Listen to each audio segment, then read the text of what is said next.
Desperate, Riley researched the tower's history on X and in the city library.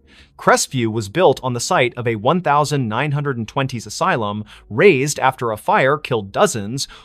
Survivors spoke of an elevator to nowhere, a lift that trapped patients in looping corridors, never reaching their intended floor. The asylum's last director, Dr. DNM, Alara Finch, vanished in the fire, leaving a journal describing doorways that opened to other places, other times, sealed by rituals she couldn't complete.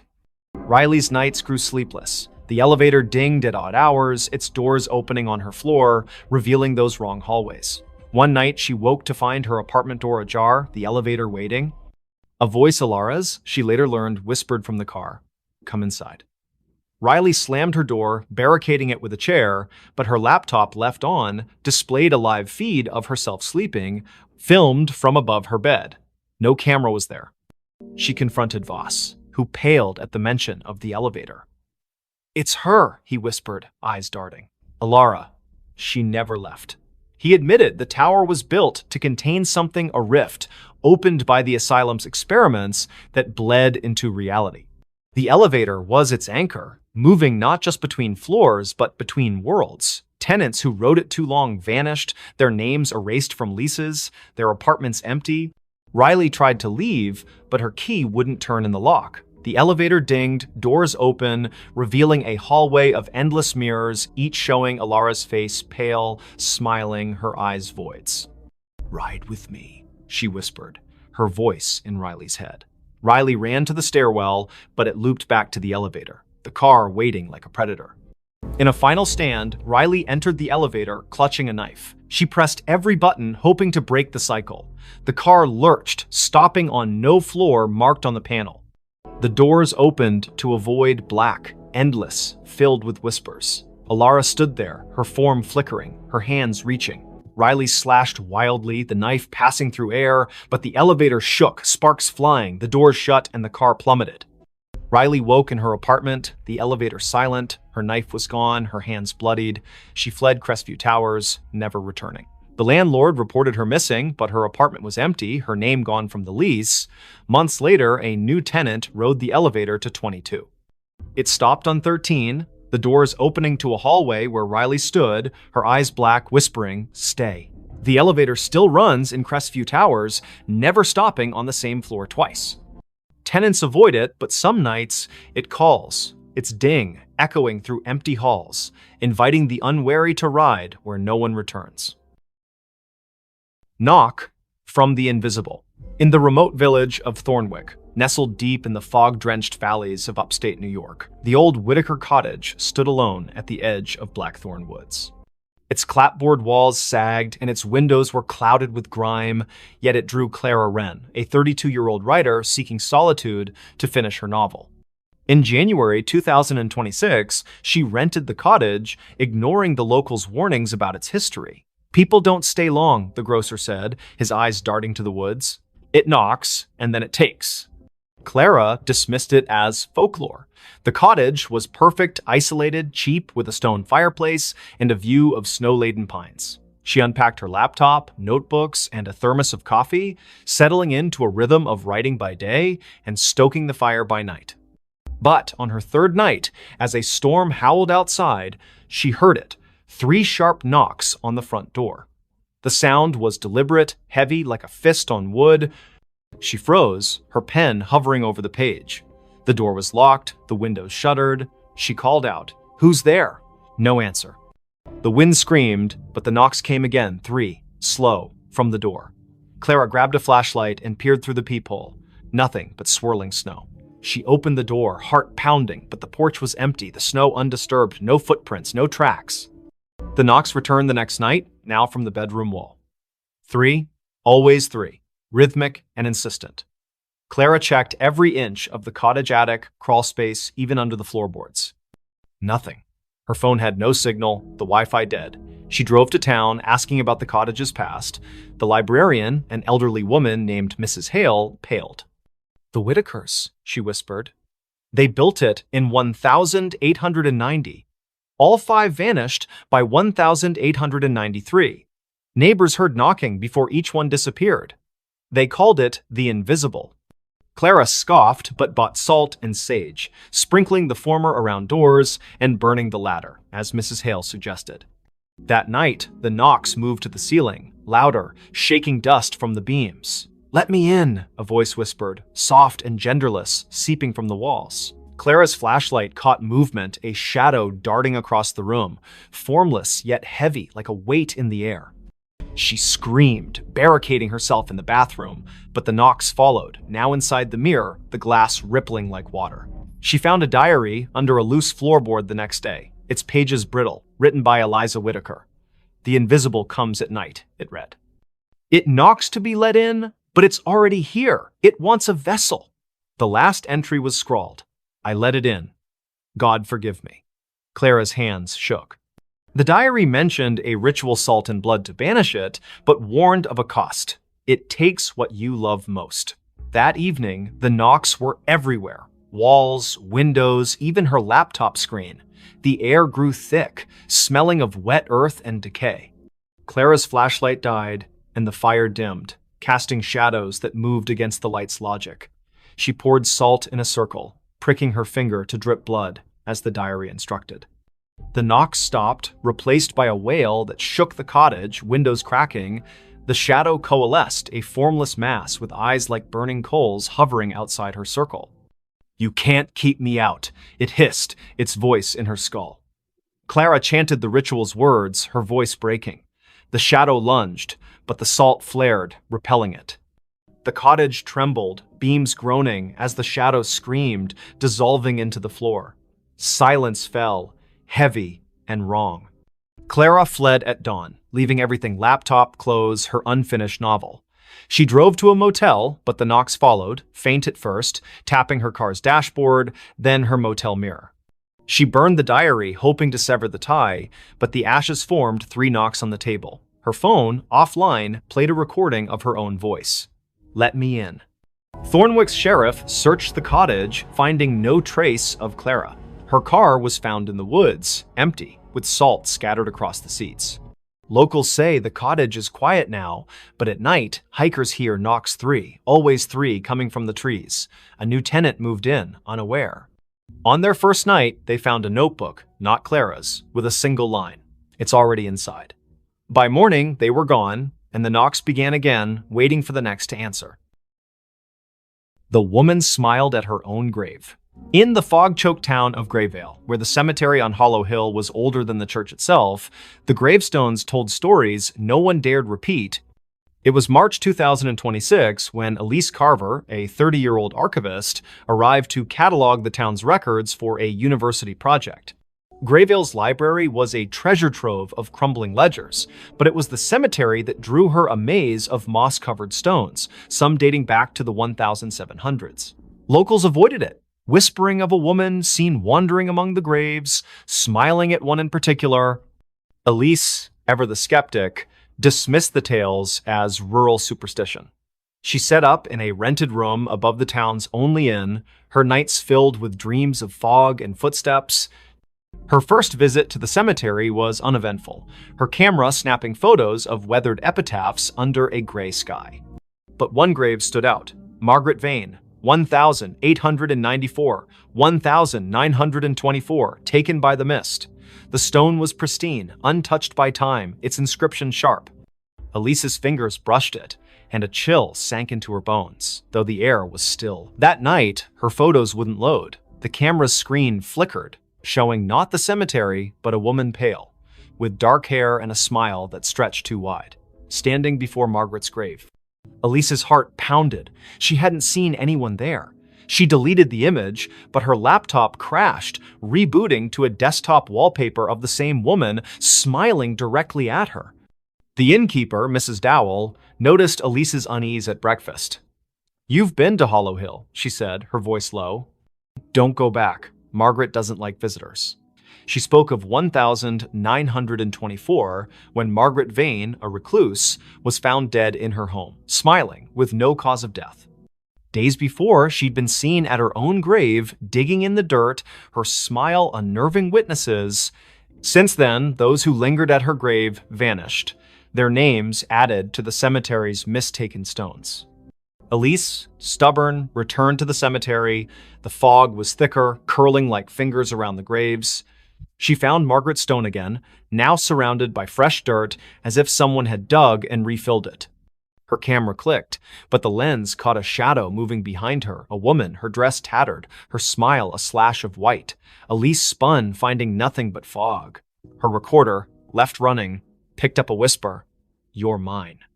Back at the inn, Elise's dreams turned vivid. Margaret stood at her grave, smiling, her eyes black voids. "Join me," she mouthed, her voice echoing in the room. Elise woke to find her window open, fog seeping in, and her camera full of new photos. Her sleeping, her walking, her standing at the grave, Margaret always behind her, smiling. She burned sage, a trick from her mother, but the smoke formed Margaret's face, grinning. Desperate, Elise scoured the library. A 1924 journal, hidden in a locked drawer, told of Margaret's pact with the mist, a ritual to cheat death, binding her soul to the cemetery. She'd smile at her grave to seal the bargain, trapping others to sustain her. Each victim's name appeared on a new stone, their bodies never found. Elise's name was scribbled in the journal's margin in her own handwriting, though she'd never touched it. That night, the fog invaded the inn.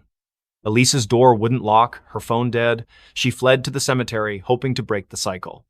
Margaret's grave was open, a yawning pit. Inside, bones gleamed, and a mirror lay propped against the dirt, reflecting not Elise, but Margaret, smiling, her hands reaching through the glass. "Stay forever," she whispered, her voice in Elise's skull. Elise smashed the mirror, shards cutting her hands. The fog screamed, the grave collapsing, burying the bones. She ran, the town blurring past, until she reached a gas station miles away.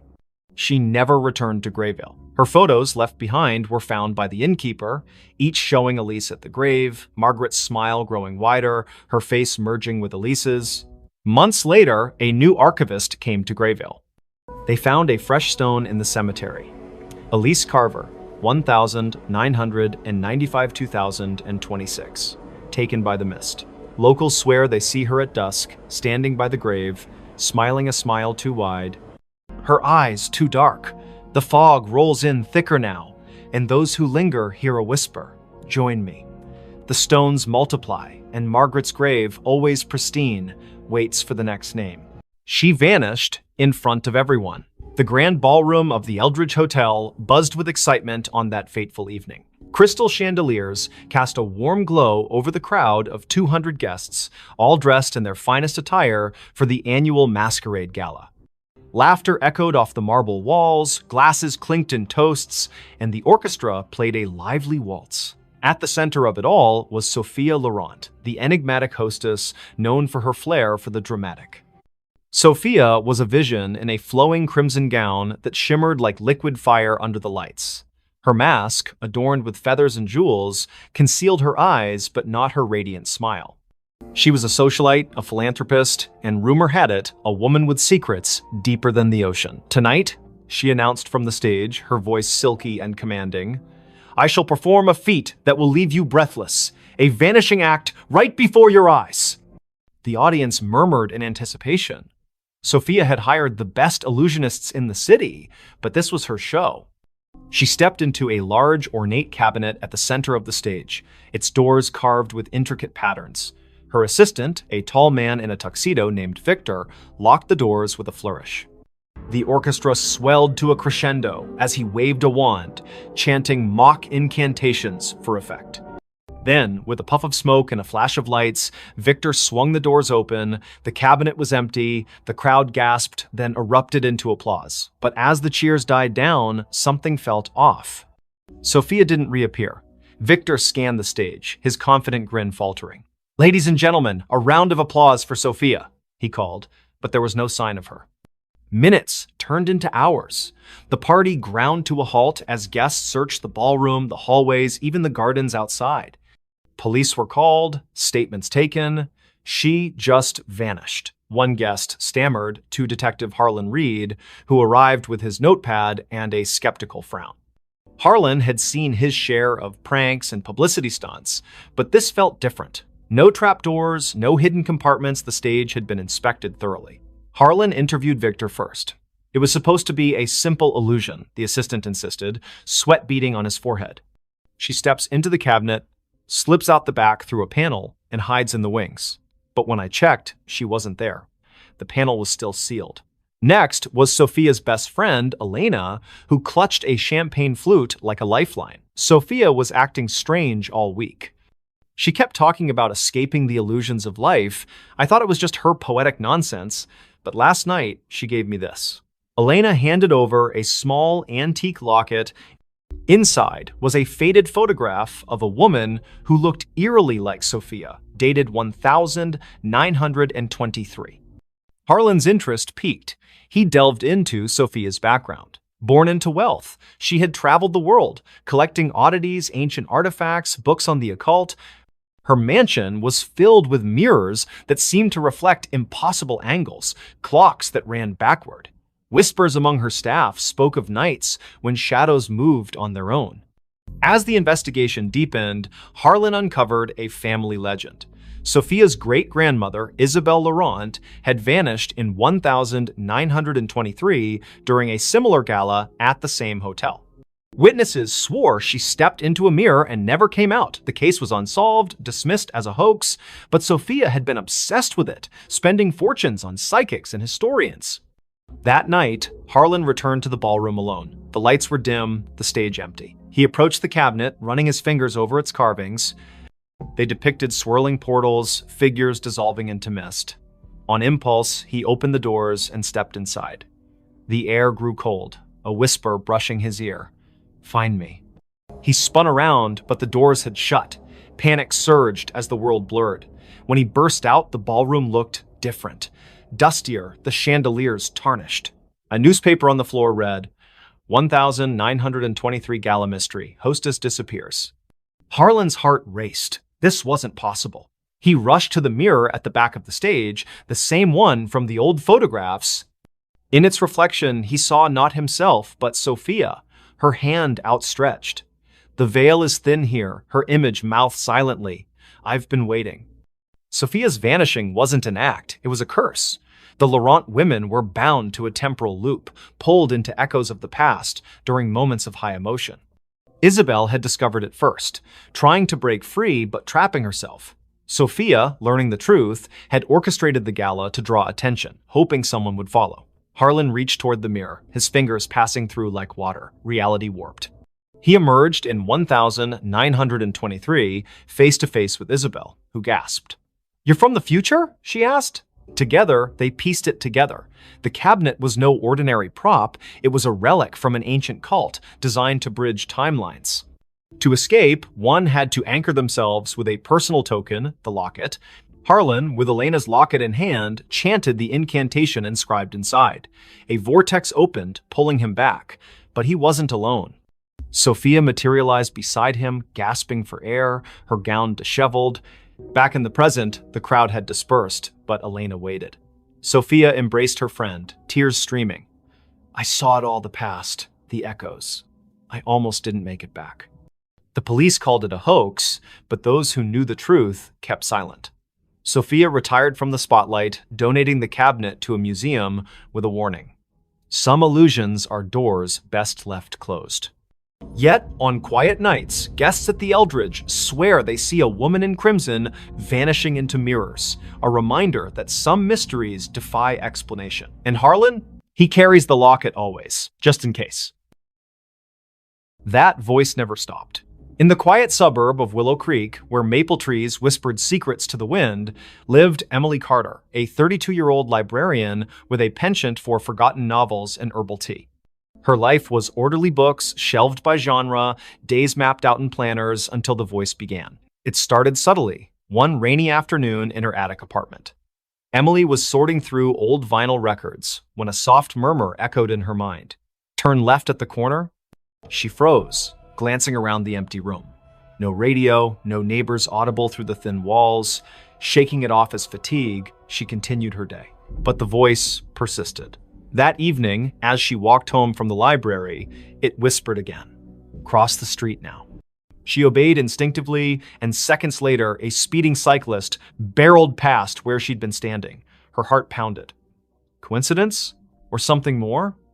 By morning, the voice was a constant companion. Don't eat the yogurt, it's spoiled. Sure enough, the carton smelled off. Call your sister, she needs you. Emily dialed, and her sister Sarah answered in tears, her job lost, spiraling into despair. The voice guided Emily through comforting words, turning the call into a lifeline. At first, Emily embraced it. Guardian angel, she joked to herself, researching auditory hallucinations online. But doctors found nothing wrong. No tumors, no schizophrenia markers. Stress-induced, one psychiatrist said. Yet the voice grew bolder, more insistent. Go to the park at dusk, bench by the fountain. Emily complied, curiosity overriding caution. There, an elderly man sat, clutching a faded photo. The voice urged, ask about his daughter. The man, Mr. Harlan, poured out his story, a child lost decades ago in a hit and run. Emily's questions led to a breakthrough. She recalled a library archive mentioning a similar unsolved case. Together, they uncovered clues pointing to a local businessman. Word spread. People sought Emily out, the woman who knew things. A grieving mother found closure about her son's disappearance. A businessman avoided a fraudulent deal. The voice was infallible, but it never revealed its source. Who are you? Emily pleaded silently one night, staring at her reflection. A friend, it replied, warm yet distant. As months passed, the voice's demands escalated. Break into the old warehouse on Elm Street.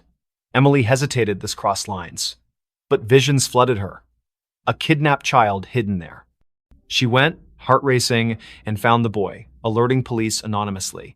Heroic, yet terrifying.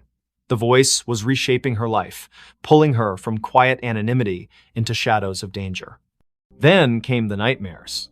Emily dreamed of a car crash, twisted metal, screams, her own face behind the wheel. Waking in sweat, she demanded answers. Tell me the truth! The voice sighed. I am you, Emily, from the future. Disbelief shattered her, but fragments aligned. The crash in her dreams? A memory, not a premonition. In 2047, Emily would invent a neural implant for time echo communication, sending warnings back to prevent tragedies.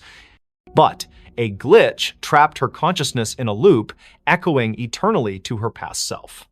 The voice never stops because you never let it, it explained.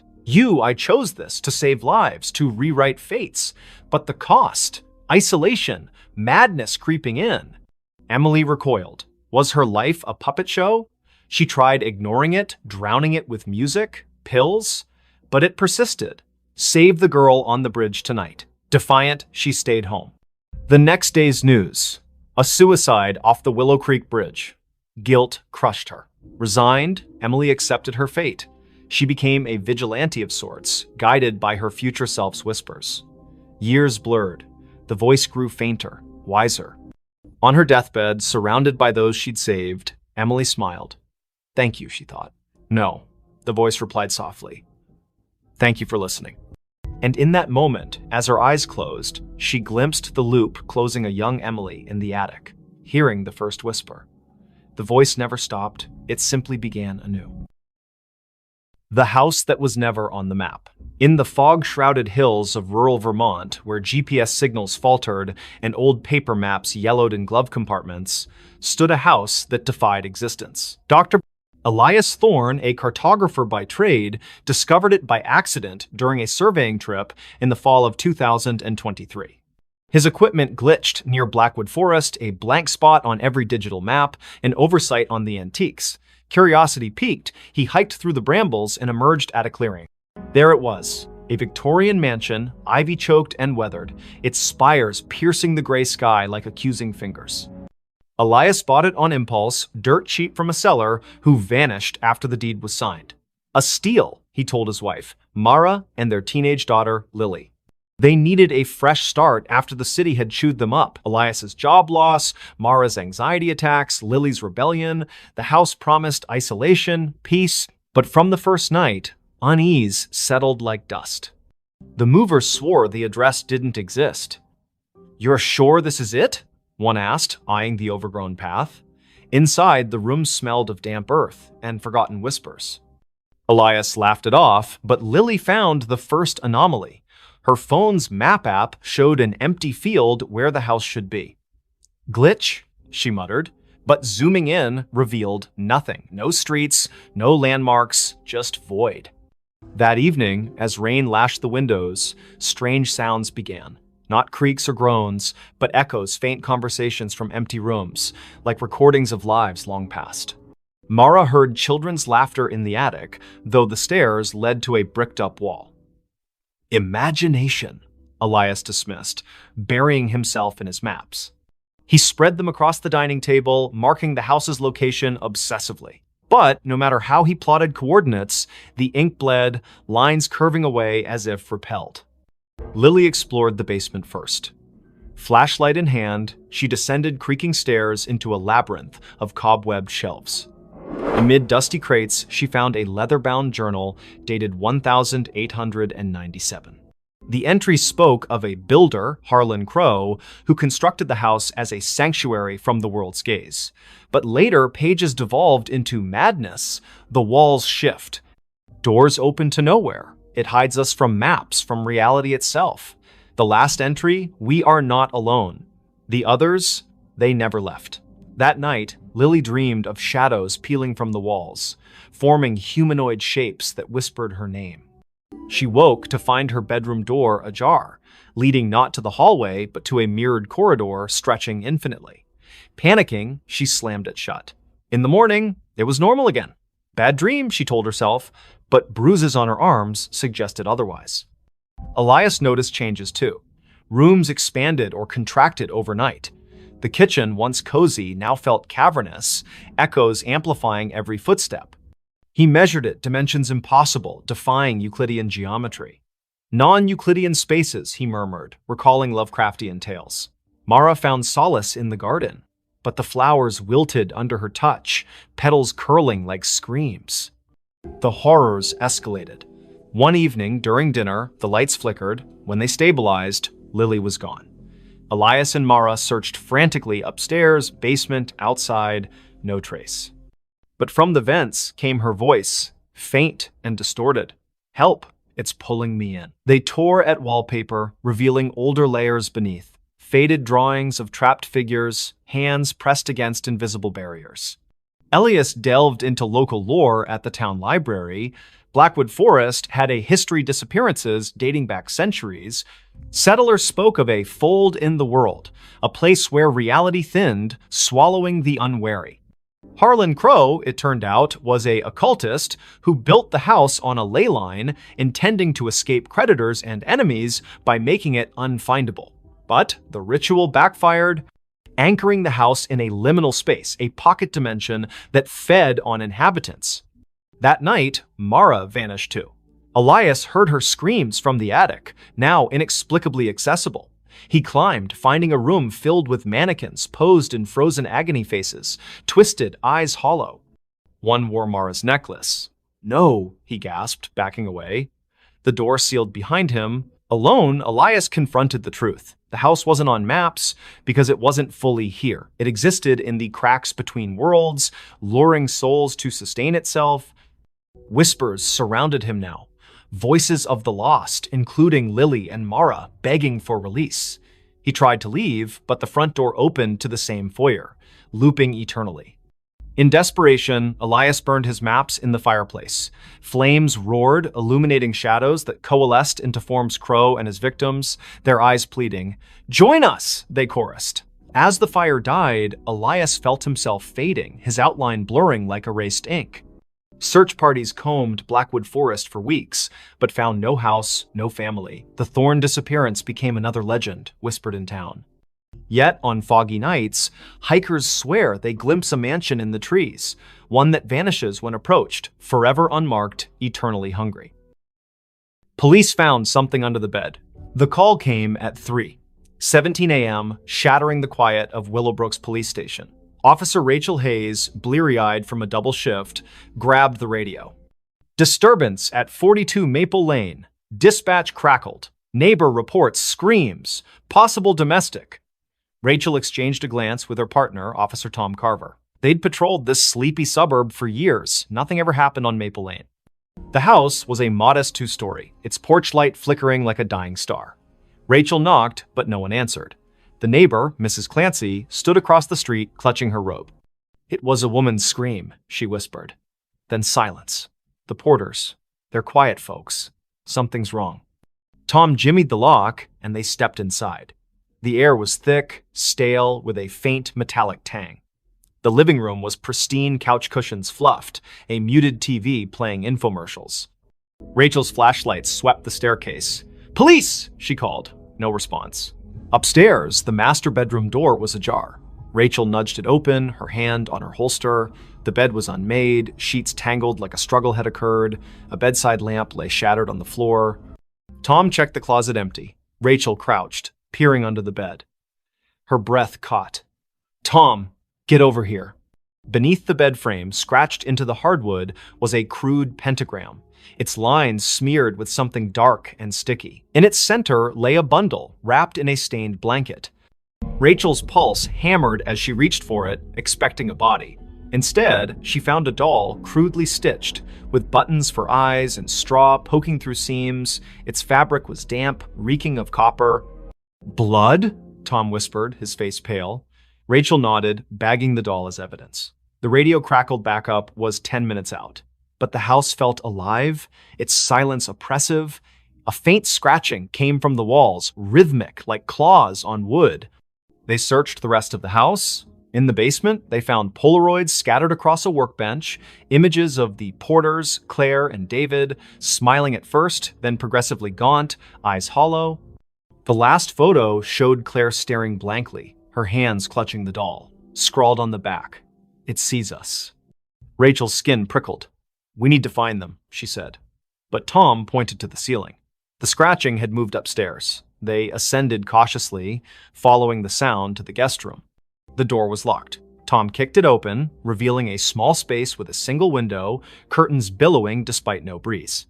On the floor lay David Porter, his throat slashed, eyes wide in frozen terror. Claire was gone. Blood trailed from the body to the bed, where the mattress sagged oddly. Rachel lifted it. Underneath, carved into the box spring, was another pentagram, this one larger, its lines pulsing with a faint red glow. The scratching stopped.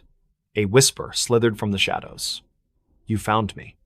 Tom stumbled back, his gun shaking. Rachel's flashlight flickered, plunging them into darkness. When it snapped back on, the room was empty, David's body gone. Only the doll remained, now lying in the pentagram's center, its button eyes glinting. "Rachel, we need to go," Tom urged, but she couldn't move.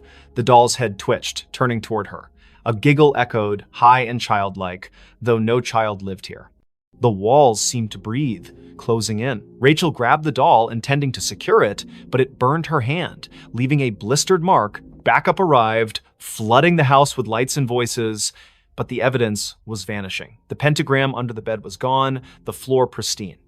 The doll in Rachel's evidence bag was now just a pile of ash. The photos in the basement? Blank.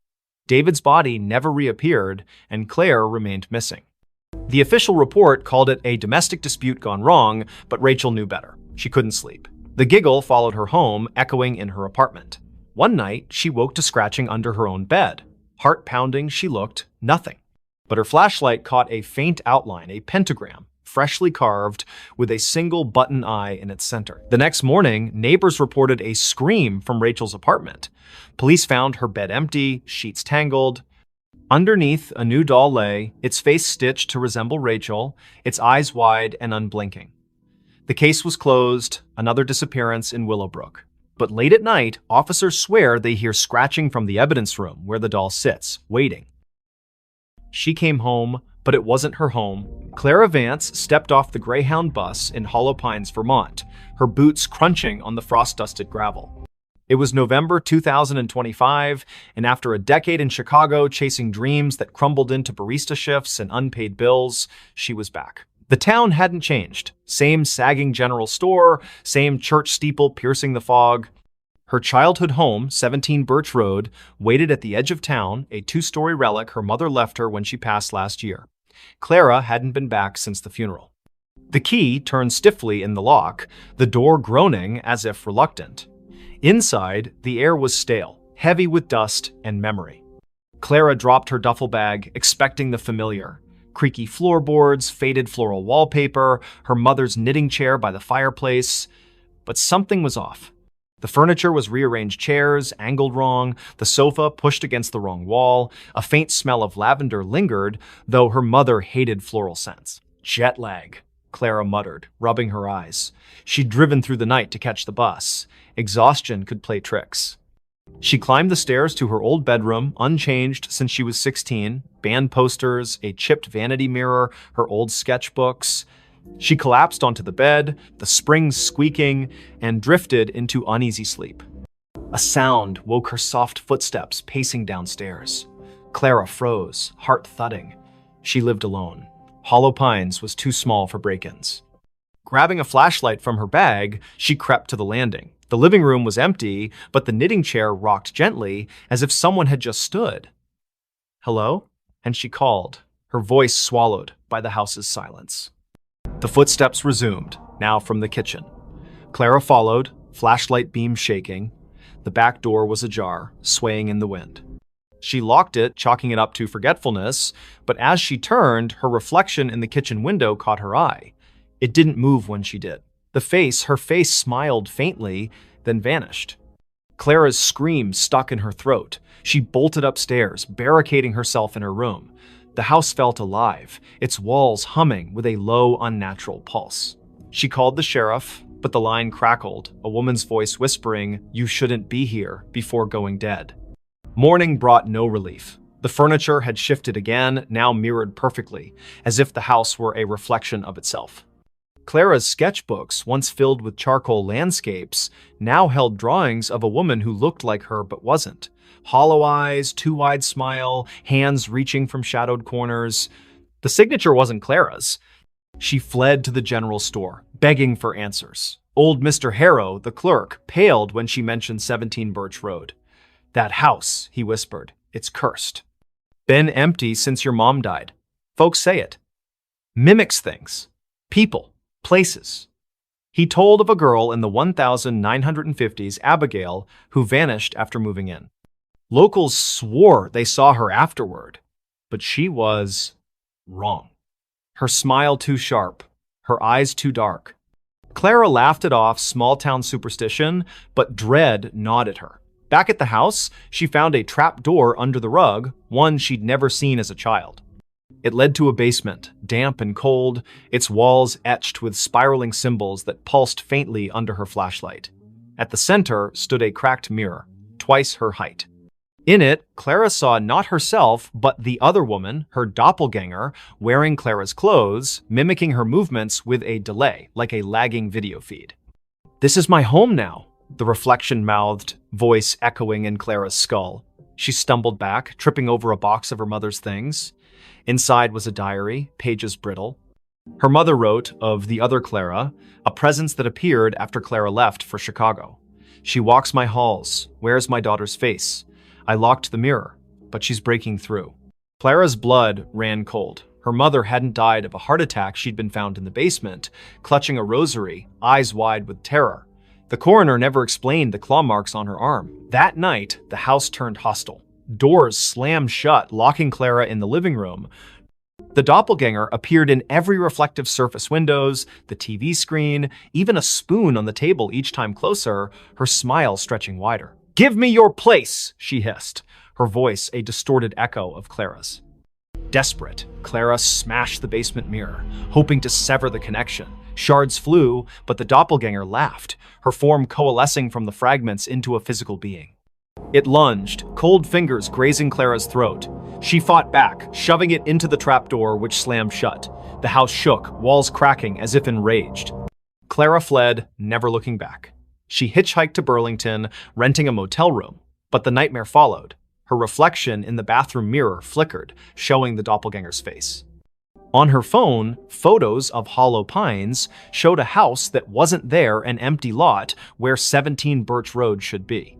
Weeks later, a new family moved into a vacant house on Birch Road. They found Clara's duffel bag, her sketchbooks, but no Clara. Neighbors whispered of a woman seen at dusk, sketching by the church, her smile too wide, her eyes too dark. When police searched, they found a trapdoor, a shattered mirror, and a diary warning of a house that steals souls, replacing them with something else. Clara was never found. But in Hollow Pines, they say she still walks, trying to come home to a house that was never hers. That night, the mirror started talking. The antique mirror arrived at the thrift store on a damp October morning in 2025, its gilded frame tarnished, its glass clouded like a cataract eye. Nora Blake, a 29-year-old artist with a penchant for salvaging broken things, bought it for $10. "It's got character," she told the cashier, ignoring the way his hands shook as he wrapped it. Her apartment in downtown Ashwick, a crumbling mill town, was already a mosaic of thrift finds, chipped teacups, warped books, a clock that ticked backward. The mirror fit right in, hung above her fireplace, reflecting her cluttered living room in muted grays. Nora noticed the oddities that first night. While sketching at her easel, she caught a flicker in the mirror, not her reflection, but a shadow that darted out of sight. She blinked, chalking it up to exhaustion. She'd been pulling late shifts at the diner, her hands smelling of grease and coffee. But as she turned off the lights, a whisper slithered from the mirror. Nora. Her name, soft and deliberate, like a lover's sigh. She spun around, heart pounding. The room was empty, the mirror still. Sleep eluded her. The whisper came again at 3 a.m. Louder. Look at me. Nora stumbled to the mirror, her breath fogging the glass. Her reflection stared back, but her eyes seemed wrong too wide, pupils dilating like ink spreading in water. She touched the glass. It was warm, pulsing faintly. Stress, she muttered, unplugging every light and crawling back to bed. By morning, the mirror had changed. Its surface was clearer, almost luminous, reflecting details Nora hadn't noticed. A crack in the ceiling, a stain on the rug. But it didn't reflect her. Instead, it showed a woman who looked like Nora, same auburn hair, same freckles, but dressed in a high-collared gown, her expression hungry. "Stay with me," the woman mouthed, her voice echoing in Nora's skull. Nora covered the mirror with a sheet, but the whispers persisted, seeping through the fabric. "You're mine now." She called her friend Milo, a skeptic who fixed electronics and scoffed at ghost stories. He inspected the mirror, finding nothing, no wires, no speakers. "It's just old glass," he said. But his voice trembled when he noticed the sheet had fallen off, the mirror bare again. That night, Nora dreamed of the woman in the gown.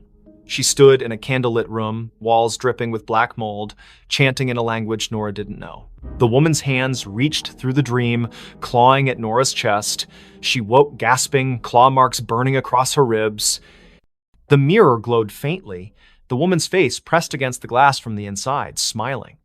Nora researched the mirror's origins. The thrift store had no records, but an old newspaper clipping mentioned a similar mirror owned by Evelyn Crane, an Ashwick heiress who vanished in 1892. Locals claimed Evelyn practiced witchcraft, trapping souls in reflective surfaces to cheat death. Her mansion burned down, but the mirror survived, passing through estate sales, each owner meeting misfortune, suicides, disappearances, madness. Desperate, Nora tried to destroy the mirror. She swung a hammer, but the glass didn't crack. The blow reverberated, knocking her back. The woman's laughter filled the room, sharp and gleeful. "You can't break me." Objects began moving, books slid off shelves, teacups shattered. The mirror's reflection showed not her apartment, but Evelyn's charred mansion, its walls alive with writhing shadows. Milo returned, pale but determined, with a priestess from a local Wiccan group. She burned sage, chanting protections, but the air grew heavy, the temperature plummeting. The mirror pulsed, and Evelyn's voice boomed. "This is my vessel." The priestess screamed, blood trickling from her nose, and fled. Milo stayed, gripping Nora's hand. "We burn it," he said. They doused the mirror in gasoline, but the flames wouldn't catch. Instead, the mirror's surface rippled, and Evelyn stepped out, her form solidifying, gown pristine, eyes black voids. Nora and Milo ran, but the apartment's doors locked, windows sealed. Evelyn's laughter chased them, her footsteps heavy. "You invited me in," she taunted, her fingers brushing Nora's neck, cold as frostbite. In a final stand, Nora faced the mirror, staring into Evelyn's eyes. "Take me, but leave him," she pleaded. The mirror flared, and Nora felt herself pulled inside, her body dissolving into light. She saw Evelyn's memories, betrayals, rituals, a desperate pact with something ancient. Then, darkness. Milo woke in the apartment, alone. The mirror was gone, the wall bare. Nora's sketchbooks lay open, filled with drawings of Evelyn's face. Police searched, but Nora was another Ashwick disappearance. Milo kept quiet, fearing disbelief, but he never returned to the apartment. Months later, a new tenant hung a cheap mirror above the fireplace. That night, it whispered, "Look at me." And in its reflection, Nora's face appeared, her eyes too wide, her smile not her own. The final note before disappearing. In the sleepy coastal town of Greyhaven, where the Atlantic's waves whispered secrets to the cliffs, the old lighthouse on Widow's Point stood abandoned. Its beacon hadn't spun since 1987, when keeper Amos Reed vanished, leaving only a cryptic note in the logbook. The song calls. I must answer. Locals avoided the place, claiming the wind carried eerie melodies at night. But for Lena Harper, a 34-year-old composer with a faltering career, the lighthouse was a last chance to find inspiration. Lena arrived in October 2025, renting a cottage near the cliffs. Her symphony, meant to revive her reputation, was due in a month, but her mind was blank. Haunted by failures and a recent divorce, the lighthouse, looming against the gray sky, felt like a muse. She ignored the townsfolk's warnings, superstitions about siren songs and missing keepers. It's just an old tower, she told herself, hauling her violin and notebook up the spiral stairs. The interior was frozen in time. Rusted lanterns, a cracked logbook, and a gramophone in the keeper's quarters, its needle poised over a warped record. Lena set up her recorder, hoping to capture the ocean's rhythm for her score.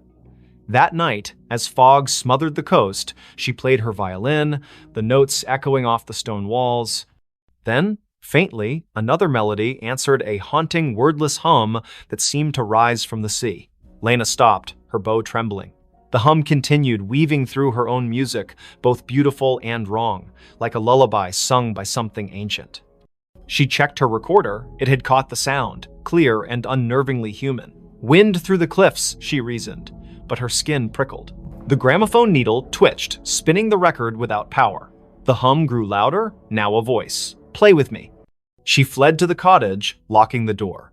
Sleep brought nightmares, shadows with liquid eyes, hands pulling her toward the waves. By morning, her recorder was blank, the haunting melody erased.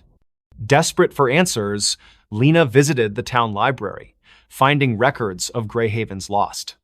Since the lighthouse was built in 1843, 7 keepers had vanished, each leaving a note about a song. The last, Amos, was found days before his disappearance, wandering the cliffs, muttering about her voice. Lena's obsession grew. She returned to the lighthouse, playing her violin to lure the voice. It came stronger, singing in a language she didn't know, yet understood. Finish the song and join us. Her fingers moved unbidden, composing a melody that felt like it belonged to someone else.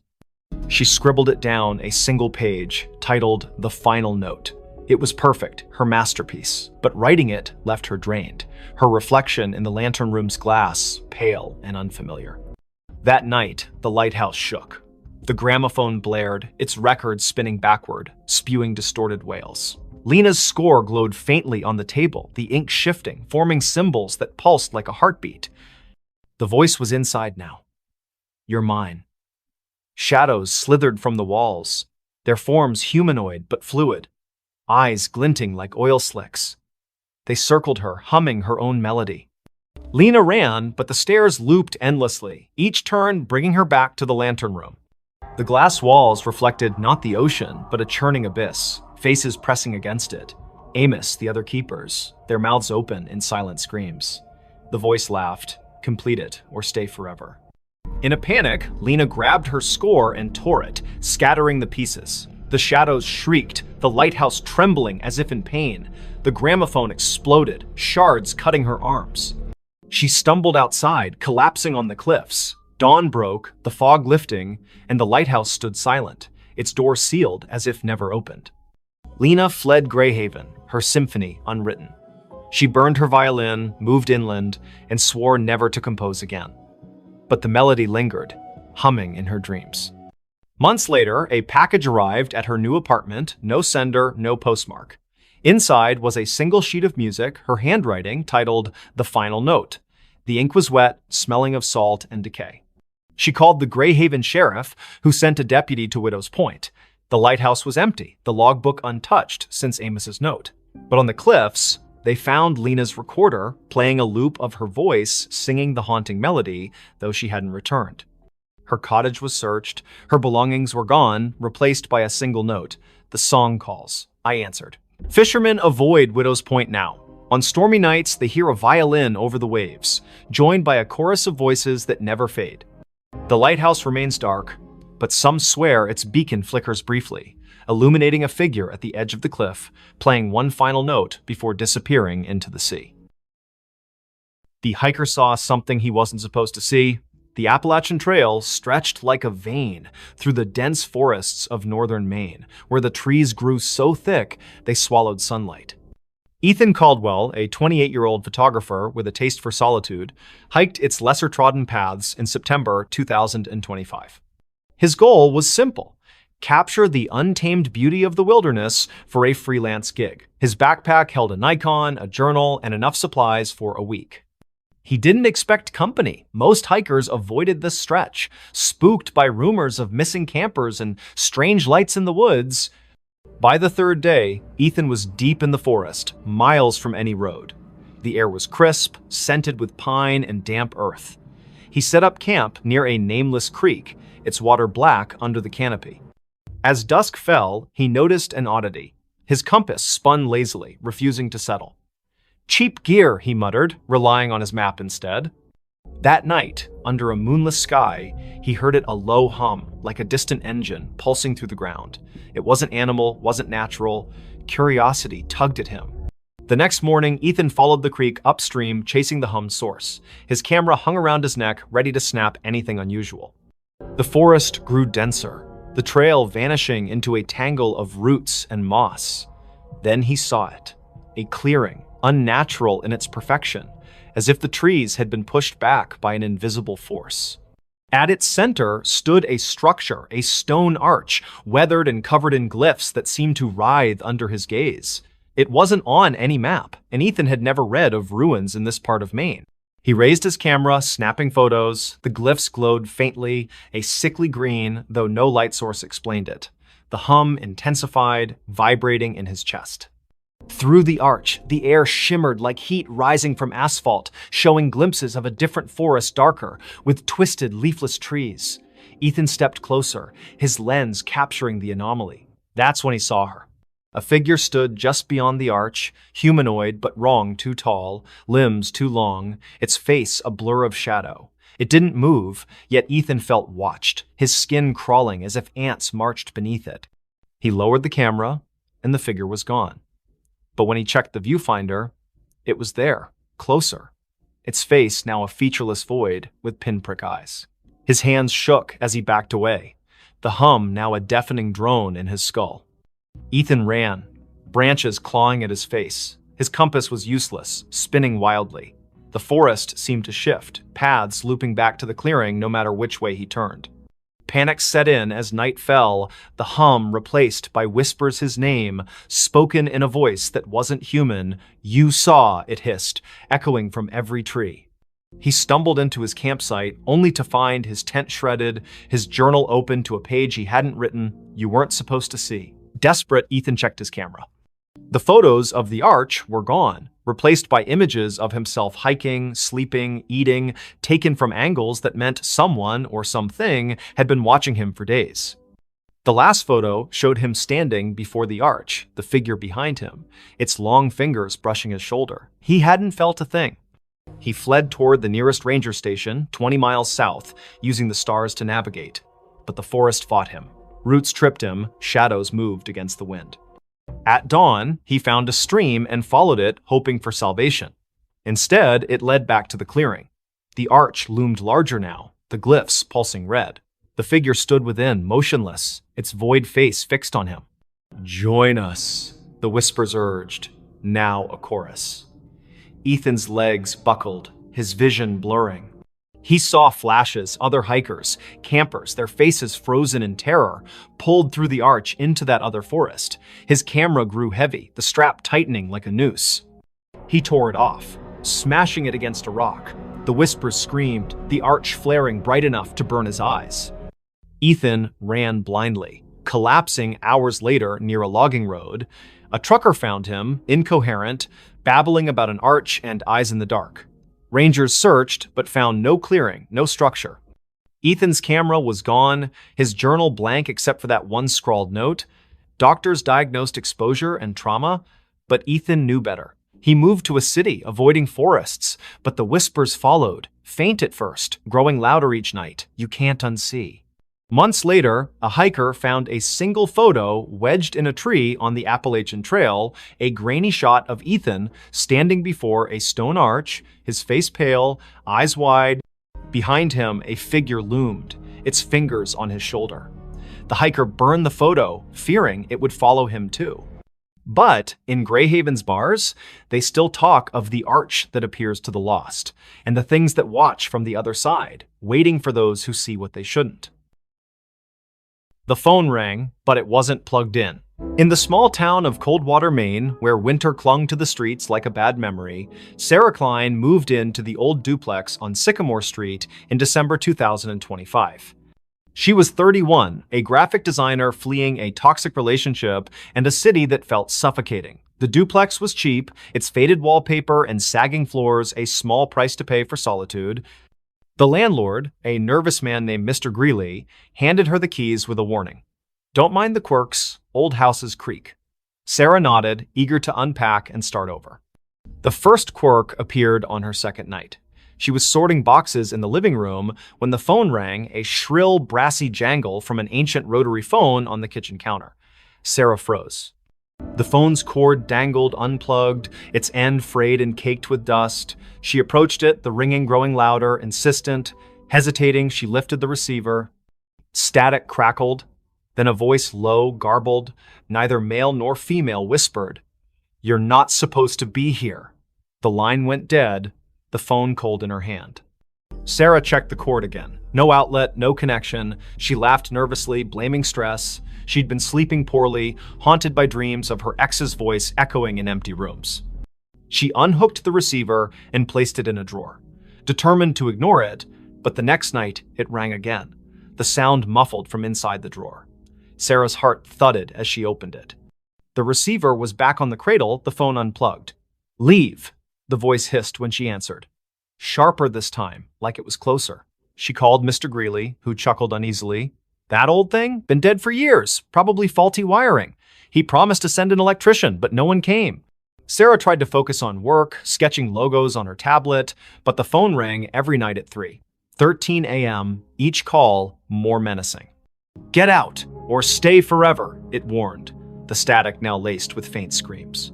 She stopped answering, but the ringing grew louder, vibrating through the walls. Desperate, Sarah dug into the duplex's history. The town library's archives revealed a grim past.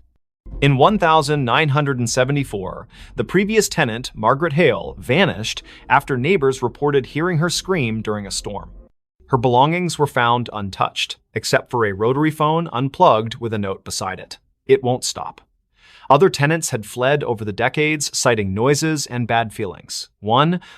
A man in 1992 claimed the phone spoke his name before he disappeared. Sarah's dreams worsened. She saw Margaret, pale and eyeless, standing in the kitchen, dialing the rotary phone with skeletal fingers. In the dreams, the walls bled, and the voice from the phone chanted, "Join us." Waking, Sarah found scratches on her arms, as if she'd clawed herself. She bought a new phone, a modern cordless one, but it too rang at 3:13 a.m., unplugged, spitting the same garbled voice. She tried to leave, packed a bag, booked a motel, but the duplex's doors wouldn't open, locks jammed, windows stuck, her car keys vanished, reappearing on the kitchen counter beside the rotary phone. In a panic, she smashed the phone with a hammer. The plastic cracked, but the ringing continued, now emanating from the walls, the floor, her own skull. "You can't break me," the voice laughed. Sarah turned to the internet, posting on X about haunted phones in Coldwater. A local, @Maine Mysteries, replied with a thread about Sycamore Street. The duplex was built on a forgotten burial ground, desecrated in the 1800s. Mediums had visited, claiming a presence, something old, something angry, trapped souls of those who lived there, using the phone as a conduit. The thread ended abruptly. The user hadn't posted since. That night, the ringing was deafening. Sarah, sleepless and fraying, answered. The voice was clear now, almost her own. "Look behind you." She spun, seeing nothing but shadows. But in the hallway mirror, a figure stood Margaret, her face a rotting mask, her hands reaching through the glass. Sarah screamed, dropping the receiver. The lights flickered, and the air grew heavy, smelling of wet earth and decay. She barricaded herself in the bedroom, but the walls pulsed, whispering her name. The phone, shattered, reassembled itself on her nightstand, ringing relentlessly. In a final act of defiance, Sarah burned sage, chanting prayers she half remembered from childhood. The ringing stopped, replaced by a howl that shook the duplex. The mirror cracked, and Margaret's form lunged, cold fingers grazing Sarah's throat. Sarah blacked out. She woke at dawn, sprawled on the kitchen floor, the phone silent, its cord still unplugged. The doors opened easily now. She fled, leaving everything behind. The motel clerk in the next town swore she checked in alone, but Sarah felt watched, the voice's echo lingering in her ears. Weeks later, a new tenant moved into the duplex. They found a rotary phone, pristine, on the counter. That night, it rang, unplugged, whispering a new name. In Coldwater, they don't talk about Sycamore Street anymore. But those who pass the duplex at 313 A.M. hear it, a faint brassy jangle, and a voice that begs, "Answer me." They dug up the backyard. In the quiet suburb of Elmwood, where picket fences and manicured lawns defined normalcy, the Hargrove family moved into 23 Oak Lane in the spring of 2025. The house was a steal, a charming craftsman with a sprawling backyard, snapped up after the previous owners vanished without a trace. Jenna Hargrove, a single mother of 37, saw it as a fresh start for her and her 12-year-old son, Lucas. The realtor glossed over the prior owner's disappearance, blaming financial troubles. Jenna, eager to escape her own past, didn't press. The backyard was Lucas's favorite part. Overgrown with wildflowers and shaded by an ancient oak, it begged for exploration. He wanted to build a treehouse, so Jenna hired a local landscaper, Mr. Polk, to clear the tangle of weeds and level the ground. Polk, a grizzled man with eyes like chipped flint, hesitated. "Folks say this yard's bad luck," he muttered, glancing at the oak. "Last owners dug here. Never seen again." Jenna laughed it off small-town gossip. The digging began on a Saturday, the air thick with the scent of turned earth. Lucas watched from the porch, sketching the oak in his notebook. Polk's crew unearthed roots and rocks, but by noon, they hit something hard. A metallic clang echoed as a shovel struck a rusted box the size of a small coffin, buried 3 feet down. Polk pried it open, revealing a collection of bones, human, weathered, and arranged in a spiral. A cracked locket lay at the center, its photo faded but showing a woman with hollow eyes. Jenna called the police. Sheriff Tate arrived, his face grim. "Not the first time," he said, bagging the bones. He wouldn't elaborate, but Lucas overheard him whisper to a deputy about the Oak Lane curse. The bones were sent for analysis, and digging stopped. That night, the house felt different. The air was heavy, the silence oppressive. Lucas woke to scratching beneath his bedroom floor, like nails clawing wood. "Mice," Jenna reassured him, but her voice wavered. The next day, Lucas found his sketchbook open to a new drawing, not his. The oak was depicted, its branches twisting into faces, their mouths open in silent screams. Jenna, pale, insisted it was a prank, but Lucas noticed her hands trembling. That evening, the backyard changed. The wildflowers wilted, their petals blackening. The oak's shadow seemed to stretch too far, pooling like ink across the lawn. At midnight, the scratching returned, now from the backyard. Lucas peered out his window and froze. The oak's branches swayed, though no wind stirred. Figures moved in the shadows, vague, humanoid shapes that flickered like bad film reels. He woke Jenna, who saw nothing but felt a chill that wasn't there before. "We're leaving tomorrow," she promised. But the car wouldn't start in the morning, its battery drained. Sheriff Tate returned with news.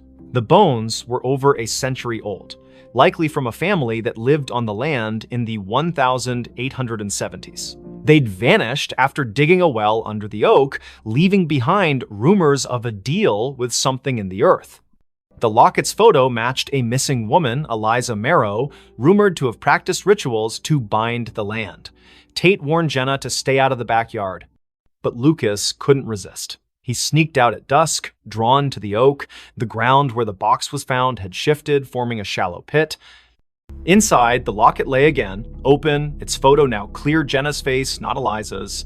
Lucas screamed, dropping it, the ground pulsed, and a voice whispered from the pit, "You dug too deep!" Jenna found him, dragging him inside. The house locked itself, doors jammed, windows sealed. The scratching became a pounding, shaking the walls. Shadows oozed from the floorboards, forming shapes with too many limbs, their eyes glinting like wet stones. "Give us the boy," they hissed, their voices a chorus of gravel and wind. Jenna clutched Lucas, barricading them in the bathroom. She burned sage, a trick from her grandmother, but the smoke curled into symbols matching those on the locket. The shadows laughed, their forms pressing against the door. In desperation, Jenna grabbed a kitchen knife and carved a circle around them, chanting half-remembered prayers. The pounding stopped, but the air grew colder, the shadows retreating to the backyard. At dawn, the doors opened. Jenna and Lucas fled to a motel. Sheriff Tate searched the house, finding nothing. No locket, no pit, just fresh dirt under the oak, as if untouched. The Hargroves never returned. The house was sold again to a young couple who ignored the rumors. They started digging for a garden, and the oak's shadow grew longer. Weeks later, a neighbor reported screams from 23 Oak Lane. Police found the couple's car running, doors open, but no trace of them. In the backyard, a new locket lay under the oak, its photo showing Lucas, his eyes hollow. At night, Elmwood residents hear scratching from the earth, and those who pass the house swear the oak's branches move, reaching for something only they can see. The smile in her last photo. In the sleepy town of Willow Creek, nestled between rolling hills and a sluggish river, Mia Reynolds was known for her photography. At 27, she had a knack for capturing the soul of her subjects' families, weddings, even the town's annual fair. Her studio on Main Street was cluttered with vintage cameras and Polaroids pinned to corkboards. But in November 2025, Mia took a photo that would haunt Willow Creek forever. It started with a commission from the town's historical society. They wanted shots of the old Grayson Manor, a crumbling estate on the outskirts, abandoned since the 1940s. Rumors swirled about its last resident, Evelyn Grayson, who vanished after a fire gutted half the house.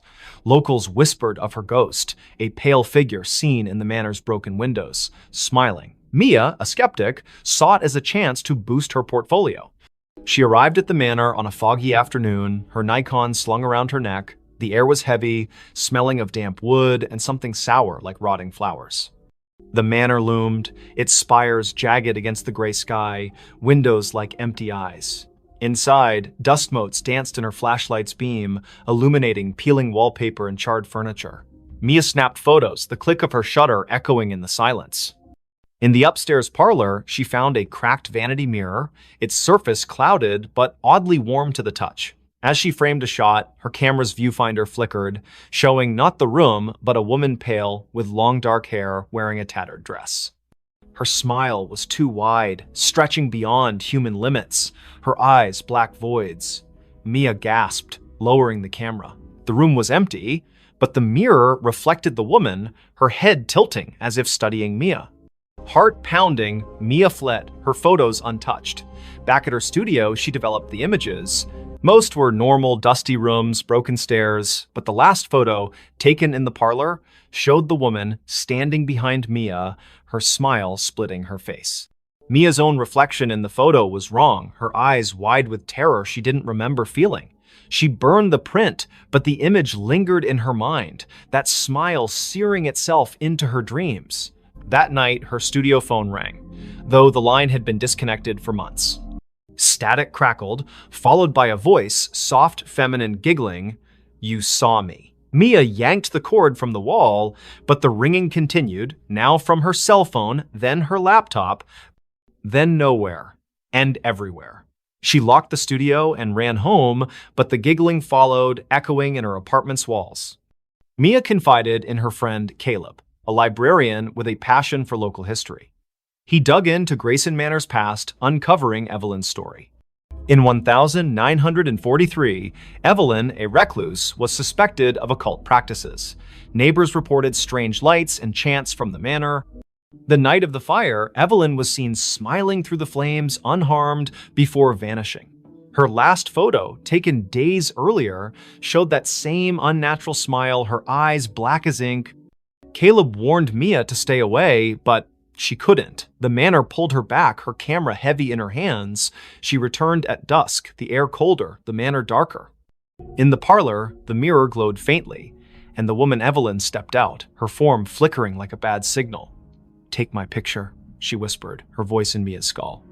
Mia's hands moved against her will, snapping a photo. The camera burned her fingers, and the mirror cracked, shards falling like rain. Mia ran, but the manor's doors slammed shut, trapping her. Shadows writhed, forming figures with Evelyn's smile, their mouths stretching impossibly wide. "You're part of me now," they chanted, their voices a chorus of giggles. Mia's camera flashed on its own, each shot showing her own face, morphing, her smile widening, her eyes darkening. Caleb found her car outside the manor the next day, the doors locked, her camera inside. The last photo showed Mia, her face unrecognizable, smiling that same grotesque smile. The manor was empty, no trace of her. Caleb burned the camera, but the giggling followed him home, echoing from every reflective surface, mirrors, windows, even his glasses. Willow Creek sealed the manor, but Mia's photos began appearing around town, tacked to lampposts, slipped under doors. Each showed her with that smile, her eyes black, standing in places she'd never been. Those who kept the photos heard the giggling, saw her in their mirrors. The town stopped taking pictures, afraid of what their cameras might capture. But at night, in Willow Creek's quiet streets, some swear they see Mia smiling, her camera flashing, waiting for someone new to see her last photo. A child's cry in an empty house. In the forgotten outskirts of Dunhaven, a Rust Belt town where factories stood like tombstones, the house at 9 Hollow Road was a local legend. Its windows were boarded, its paint peeled like dead skin, and its yard was a jungle of thorns. No one had lived there since the 1980s, when the Miller family vanished, parents, 2 kids gone overnight. The only trace was a child's shoe found in the attic, stained with something the police never identified. In November 2025, Nora Ellis, a 34-year-old true crime podcaster, saw the house as her next big story. Nora arrived with her recorder, a flashlight, and a skeptical smirk. Dunhaven's locals warned her away, whispering of cries heard at midnight, lights flickering in empty rooms. "Ghost stories pay the bills," she told her producer over the phone, setting up in the house's foyer. The air was thick, smelling of mildew and something sharper, like burnt sugar. Her recorder hummed, capturing the silence until a faint sob broke through, a child's voice trembling from upstairs. Nora froze. The house was supposed to be empty. She called out, "Hello?" Her voice echoed, unanswered, but the sobbing grew louder, coming from the attic. She climbed the stairs, their creaks swallowing her footsteps. The attic door was ajar, though town records swore it was nailed shut after the Millers' disappearance. Inside, the air was colder, the darkness heavier. Her flashlight caught a child's drawing on the floor, stick figures in a circle, their heads scratched out, red crayon dripping like blood. The sobbing stopped. Nora's recorder crackled, replaying the cry on loop, though she hadn't touched it. "Help me," the voice whispered, now inside her head. She stumbled back, her flashlight flickering. In its beam, she saw movement, a small figure darting behind a pile of moldy boxes. "Who's there?" she shouted, but the attic was empty again. Her recorder now played a different sound, laughter, high and cruel, layered over the sobs. Nora dug into the Miller's case that night, holed up in a motel. Old newspaper clippings told of the family's odd behavior before they vanished, parents pale and withdrawn, the children, Anna and Tim, seen drawing strange symbols in the yard. A neighbor claimed Anna spoke of friends in the walls who sang to her. The police found no bodies, no clues, only that shoe, a girl's sneaker, size 3, with stains that tested inconclusive. Back at the house the next day, Nora set up motion sensor cameras. At dusk, the sobbing returned, now from the basement. She descended, the stairs slick with dampness,